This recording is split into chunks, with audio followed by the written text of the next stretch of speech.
So, if you spend any time at all working in SharePoint, you know that getting notifications is absolutely essential. But here's the thing, the system we've all known and relied on for years, it's about to change in a big, big way. Today, we're going to break down exactly what this 2026 transition means for you. Come on, I know you have. We all have, right? That little Alert Me button has been the quiet hero for so long, dutifully pinging our inboxes whenever a file got updated or a list item changed. Let's be honest, for a lot of us, it's been the only way to keep up without just mashing the refresh button all day long. Well, get ready to say goodbye because that classic Alert Me feature is officially being retired. But hey, don't panic. Notifications aren't going away, not at all. Instead, the way we create them and manage them is getting a really powerful and frankly, much needed modern upgrade. All right, so here's our game plan for this explainer. First, we'll cover what's changing and why it's actually an upgrade. Then we'll check out the new tools you'll be using, see how they work in the real world, and we'll wrap it all up with a super simple action plan to get you started. Okay, first things first, let's talk about the timeline. This isn't all happening tomorrow, but the deadlines are coming up faster than you think, so you'll definitely want to know these dates. So Microsoft is rolling this out in a few stages, which is good. Starting in late 2025, your old alerts are going to start expiring every 30 days. Yeah, that means you'll have to keep telling SharePoint you still want them. Then, in January 2026, the new alerts button is gone. You just can't make any more of the old ones. And then, the final date, July 2026. That's the hard stop. All classic alerts will just go silent. For good. You know, this whole timeline really just hammers home the single most important piece of advice. You've got to be proactive. Seriously, waiting until the last minute is just asking for chaos and missed updates. If you start thinking about this now, you can make this a super smooth and honestly a way better transition for your whole team. Now, I get it. Any change can feel like a bit of a pain, right? Another thing to learn. But trust me on this. This isn't just about taking away an old feature. It's about moving to a much smarter, way more integrated way of getting things done. So, what's in it for you? Why is this actually a good thing? Well, for starters, way better integration. Your updates can now pop up directly in Microsoft Teams, right where you're already having conversations, instead of getting lost in that black hole we call an inbox. Second, you get so much more customization. You can finally stop those noisy tell me about everything alerts and just get notified when, say, a specific status changes.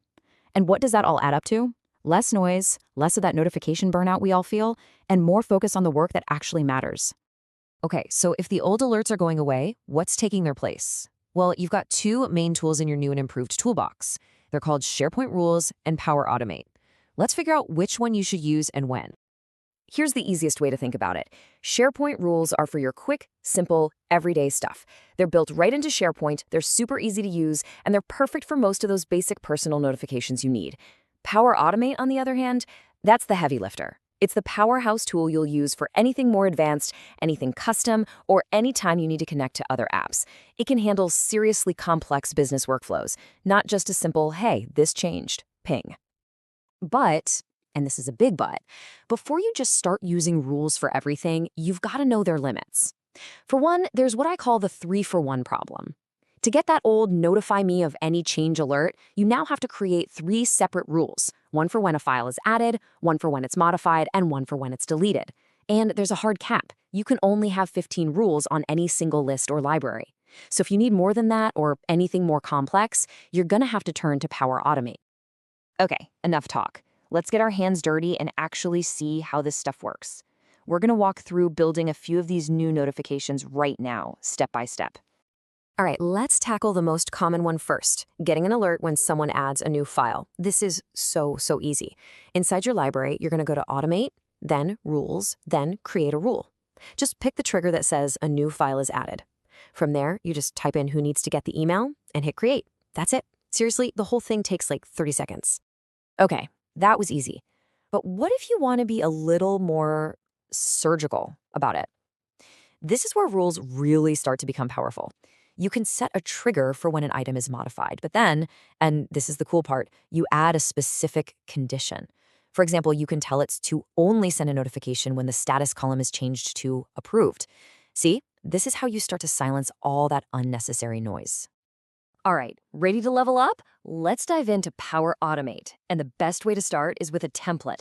Right from SharePoint, you'll go to Create a Flow, and you'll see a bunch of templates, like post a message to Teams. The first time, you'll just connect your accounts. Then you just tell it which SharePoint site to watch and which Teams channel to post in. You save it, and that's it. Just like that, your notifications are now happening right where your team is actually working. And now for my favorite part. This is where things get really cool. We're talking about Copilot. This is incredible. Instead of clicking through a bunch of menus, you just describe what you want, in plain English. You could just type, when an item on my project list is modified, send me a Teams message with a link to it. And just like magic, Copilot builds the entire flow for you. All you have to do is double check it, connect your accounts, and give it a test.